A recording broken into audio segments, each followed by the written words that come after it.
Gentleman is recognized for 5 minutes.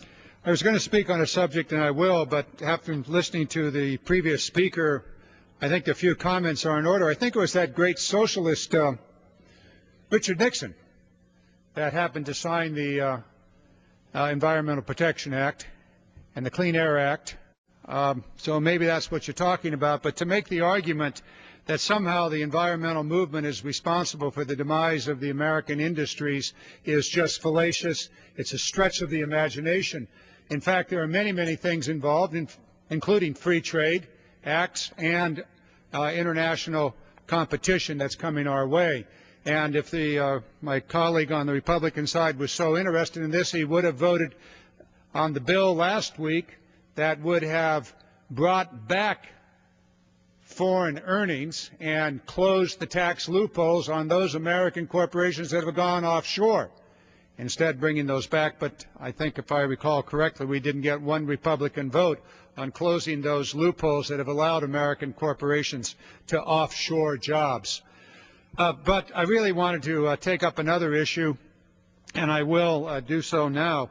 I rise today to express my support for the right that all nations have to secure their borders and self-defense. Our close ally, Israel, shares a border with Gaza, a region controlled by a terrorist organization, Hamas.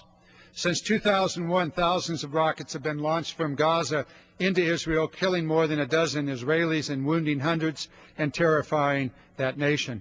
We also know that Hamas receives material support from Iran, an international pariah that oppresses its own citizens while funding terrorist organizations throughout the region. For all these reasons, Israel has chosen to restrict imports to the Gaza Strip, insisting that all deliveries must be inspected to make sure that weapons are not smuggled into the territory. Today, I call on Hamas leadership to reject their past support for terrorism, renounce violence, and embrace the two-state solution so that Israelis and Palestinians can live their lives freely, in peace and security. I also call on all powers in the Middle East to value human life and do everything to avoid bloodshed.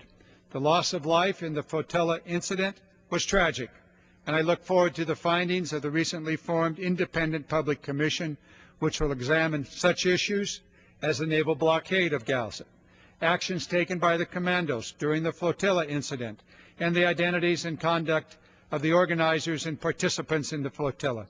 In the meantime, we must focus on avoiding escalation, prevent more violence, continue the peace process.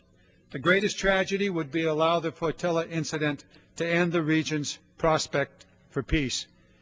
And with that, Mr. Speaker, I yield back my remaining time. Gentleman yields back. For what purpose